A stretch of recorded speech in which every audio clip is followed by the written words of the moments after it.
वक्ता भी उचित होना चाहिए और श्रोता भी उचित होना चाहिए। लेकिन वक्ता भी उचित नहीं और श्रोता भी उचित नहीं, तो भैया काम कहाँ से हो? वक्ता अपनी भूल बताने को राजी नहीं है, क्यों? कि तुम्हें बुरा नहीं लग जाए।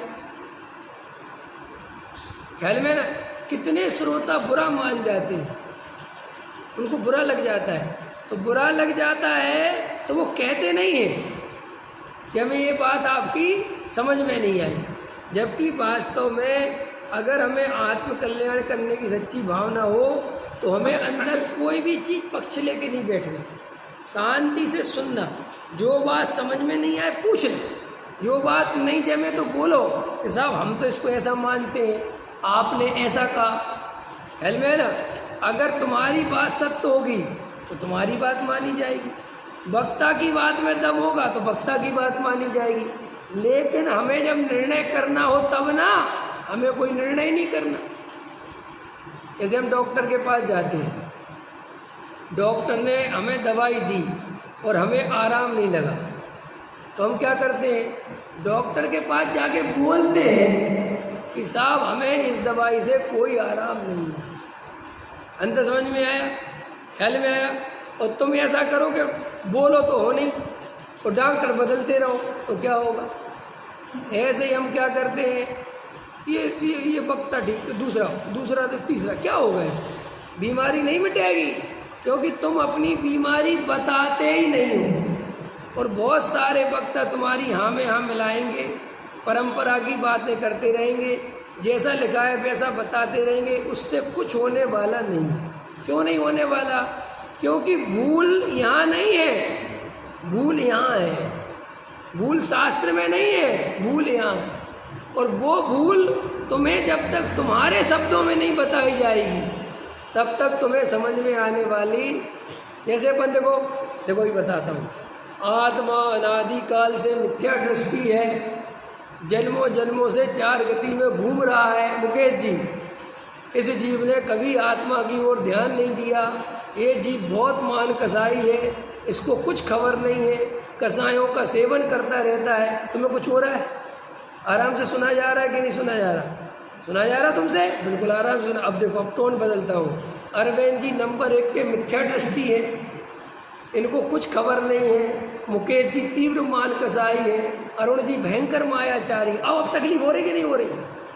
क्योंकि ये जीव की चर्चा नहीं चल रही अब अब मेरी चर्चा चल रही है। तो मैं जीव को कितनी गाली दूं, कोई लड़ने नहीं आता।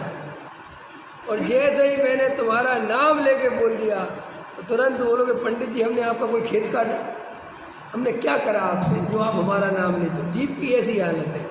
तो इसलिए मैं तुम्हें नाम ले लेके भूल बता रहा हूँ, क्योंकि तब तो तुम्हें समझ में आएगा कि मेरी बात चल रही है। न वक्ता पद्धति वक्ता कैसे होते हैं, पढ़ाते जाएंगे, समझाते जाएंगे, यहाँ ऐसा वर्णन है, यहाँ ऐसा अपेक्षा ये कथन है, यहाँ पे ये कहा गया है, यहाँ पे ये कहा गया है, और तुम शांति से जैसे राम कथा सुनी तुमने? सुनी? कभी नहीं सुनी? राम कथा होती ना, कृष्ण कथा हिंदू परंपरा में, तो कैसी कथा होती है? नहीं सुनी? कोई बात नहीं, सुनी तो कोई बात। उनमें कैसे कथा होती है? बता। ऐसे बैठ जाते सब लोग, आइए हम राम कथा करेंगे। अच्छा बढ़िया बढ़िया माइक लगे होते हैं, ठीक है कि नहीं? आप हमारे मर्यादा पुरुषोत्तम राम, ख्याल में आया कि नहीं आया? जिन्होंने अपने पिता के कहने पर, ऐसे चलता रहता है, श्रोता कोई विचार नहीं करता, वो राम और दशरथ में उलझा रहता है। और राम को जंगल हो गया, सीता उठा ली गई, ये हो गया, ये हो गया, ये हो गया, ये हो गया, ये हो गया, एकदम पूरी कथा सुनता है 8 दिन तक, मस्त हो गई। समझ गए? नहीं समझ गए? बस 8वें दिन कथा का समापन हो जाता है, वो घर चला जाता है।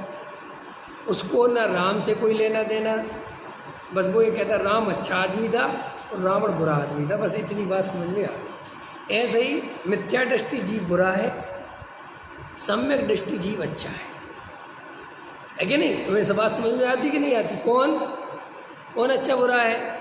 सम्यक दृष्टि अच्छा, मिथ्या दृष्टि बुरा। कि भाई साहब आप, कि हमें तो कोई मतलब नहीं, हम तो जीव है नहीं, हम तो भाई विवेक कुमार, हाँ, लेकिन जीव के बारे में पता पूरा है। एक मिथ्या दृष्टि जीव होता है, तो 4 गतियों में मूर्ख चंद घूमता रहता है, समझ रहे। और एक सम्यक दृष्टि होशियार चंद, जो अपनी आत्मा को जानता और मोक्ष चला जाता, वो सिद्ध बन जाता है। ये जीव की अकल बिल्कुल नहीं इस जीव में। ऐसे बात करता है जैसे वो राम और श्याम के बारे में बात करता है, समझ गए ना। रावण से अपने को क्या लेना देना है, राम से अपना क्या लेना देना। जैसे अपन फिल्म देखते ना, तो अपन दो पक्ष बना लेते हैं। एक हीरो वाले पक्ष में अपन शामिल हो जाते हैं और विलन वाले में अपन दुश्मन हो जाते हैं, ऐसे करते कि नहीं। ऐसे अपन ने तत्व में कर रखा है। मिथ्या दृष्टि जीव बुरा, सम्यक दृष्टि जीव अच्छा, त्यागी वृत्ति अच्छा, भोगी बुरा, बस। और यही कहानी चलती रहती, उसमें मैं तो शामिल ही नहीं होता। और वक्ता इसी पद्धति से हमें पढ़ाते रहते हैं। और ऐसे वक्ता का किसी को बुरा नहीं लगता, क्योंकि वो हमारे ऐसी कोई चोट नहीं करता जो हमारे ऊपर आए। अंतर समझ में आए ना। वो ऐसी कोई बात नहीं करता। 2 तरह की दुनिया में लोग होते ना, नेता, एक विवादास्पद नेता और एक परंपरागत नेता। मनमोहन सिंह कोई विवाद में नहीं फंसे, क्योंकि उनने आज तक कोई बयान ही नहीं दी। बयान दोगे तब तो कुछ होगा, फिर रहे ही शांत के शांत।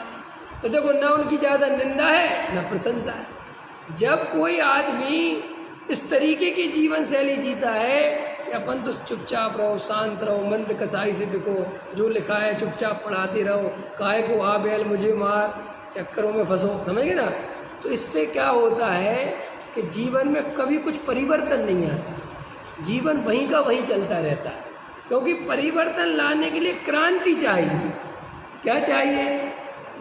देखो, मैं आपको बताऊं, देखो भैया, आप लोग बहुत अच्छे हो। इस पंचम काल में कौन आता है मंदिर को? कौन आता है? आप बहुत अच्छे जीव हो, आप लोग बहुत बढ़िया हो। कितना बढ़िया पूजा पाठ, देव शास्त्र, गुरु के प्रति श्रद्धा, इतना बढ़िया। दोनों टाइम स्वाध्याय सुनते हो, आत्मा की चर्चा सुनते हो, भैया आप बहुत अच्छे लोग। अपन आज स्वाध्याय में आया करो, आत्मा की चर्चा करो। आइए, आज से अपन पहली ढाल प्रारंभ करते हैं। चेतुवन में जीवे अनंत, उसका अर्थ कर दिया, और उसका अर्थ कर दिया, और उसका अर्थ कर दिया, और उसका अर्थ कर दिया। ये जीव क्यों घूम रहा है, उसका अर्थ कर दिया, और जीव शांति सुन रहा है। और ऐसे 6 ढाला पूरी हो गई। अब अपन 6 ढाला पूरी करने के बाद अब रत्नकर्ण श्राप का चार्ज ही लगाते हैं। अब फिर चालू हो गए, ऐसे रत्नकर्ण श्राप का चार्ज पूरा हो गया। अब अपन मोक्षमार्ग प्रकाशक लगाते हैं, ऐसे मोक्षमार्ग प्रकाशक पूरा हो गया। और तुम अंदर ही अंदर खुश हो कि हम भव्य जीव हैं, हमारी बहुत बढ़िया है। और सारी रुचि वहीं की वहीं पड़ी है, बस यहाँ तो अंतरंग में आके बैठ गए, सुन लिया, और वक्ता ने कह भी दिया कि तुम बहुत अच्छे हो। तो देखो, उस वक्ता पे बुराई नहीं आएगी ना। और जिस वक्ता ने भरी सभा में कह दिया तुम्हारा कुछ होने वाला नहीं है, तो वो वक्ता तो बुरा लगेगा कि नहीं लगेगा? हमेशा हमें कौन सा टीचर बुरा लगता था, बताओ, सही बताओ। देखो, मुझे आज भी याद है, जब मैं पढ़ता था, तो जब मैं हमारे गांव में तो मैं एक ही टीचर से पढ़ा 8 क्लास तक, एक ही टीचर। फिर जब 9th में दूसरे गांव में पढ़ने गया, तो हमें पता ही नहीं होता था पीरियड क्या होते हैं, कि टीचर बदलते भी, ये भी नहीं पता था। 9th क्लास में जब पढ़ने गए, तो वहाँ पे एक टीचर आया, 40 मिनट बाद दूसरा। हमने कहा ये क्या हो रहा है? हमें बड़ा अच्छा लगा कि ऐसा भी होता है। तो वहाँ के लड़के वो गाँव बड़ा था, वहाँ पे सब सिस्टमेटिक था, हमारा गाँव बहुत छोटा था। तो उसमें हम देखते थे, जो टीचर हमारा ज़्यादा हित चाहता था वो हमें डांटता था, और जो टीचर खाली नौकरी बजाने आता था वो तो अपने 40 मिनट पूरे किए। कोई बच्चा उदम कर रहा है तो करते रहो, कोई पढ़ रहा है तो पढ़ो, नहीं पढ़ना हो तो नहीं पढ़ो। वो तो खुल के कहता था, देखो जी हमें कोई लेना देने, हमें 40 मिनट पूरे करने, तुम जानो तुम्हारा काम। तो वो टीचर सबको बहुत अच्छा लगता था उस समय, लगता था कि नहीं जी बहुत बढ़िया है, चाहे होमवर्क करो चाहे बिल्कुल मत करो। और एक सर पढ़ाता था, उसका नाम था ठाकुर माँ साहब, कहते थे गोरा का ठाकुर, नरेंद्र सिंह ठाकुर, आज भी नाम याद है मुझे। और वो आता था ना भाई साहब, तो ये समझ लो उसका पीरियड होता था तीसरे नंबर का, मैथ्स पढ़ाता था। और बच्चे हम लोग पहला पीरियड पढ़ रहे हैं, दूसरा पीरियड पढ़ रहे हैं, उस जो पढ़ा रहा है उसको सुन ही नहीं रहे। हम लोग पूरे टाइम ये सुनते रहते थे 2 पीरियड तक कि उस ठाकुर सर की गाड़ी की आवाज़ आई कि नहीं आई। वो एमा गाड़ी से आता था, तो वो हमेशा क्या करता था कि बहुत उससे आता था, मतलब कभी लेट कभी कुछ बड़ा असमंजस में रहता था उसका। और वो एकदम चुपचाप आता था, क्योंकि बहुत लड़के तो उसके नाम से भाग ही जाते थे डर के मारे। और हम लोग यही सुनते रहते थे। तो हम लोग टीचर का पीरियड पढ़ते थे और आवाज़ नहीं आई, अभी नहीं आई गाड़ी की आवाज़, अभी नहीं, अभी नहीं आया, अभी नहीं आया, अभी नहीं आया। और जैसे उसकी आवाज़ आई, आ गया और वो आता था तो भाई साहब उसके आते 40 मिनट जो पढ़ाता था ना, तो ऐसे अलर्ट रहते थे, रीढ़ की हड्डी बिल्कुल सीधी, कौन से कोई बात नहीं करता था। लेकिन मुझे आज भी याद है उसकी मैथ्स सिखाई, उसकी पढ़ाई इतनी काम आई कि पूछो मत। हम उस समय मैथ्स में जब अपने गांव में थे सबसे कमज़ोर हुआ करते थे, और 9th 10th पढ़ने के बाद हम मैथ्स में इतने होशियार हुए कि हमने 11th में मैथ्स साइंस ली। सोचो बात। तो मेरा कहने का मतलब वो टीचर बुरा तो लगता है, ऐसे ही आपको वो वक्ता बुरा तो लगता है जो आपकी कमियां बताता है, जो आपकी परंपराओं को उखाड़ के फेंकता है, बुरा तो लगता ही है। लेकिन भैया वहीं से तुम्हारा काम हो सकेगा। अगर तुम मिलाई खाते रहे और चुपचाप सुनते रहे, कुछ नहीं, मिथ्या दृष्टि थे, मिथ्या दृष्टि हो और मिथ्या दृष्टि ही रहोगी। कोई उपाय नहीं सम्यक दर्शन का।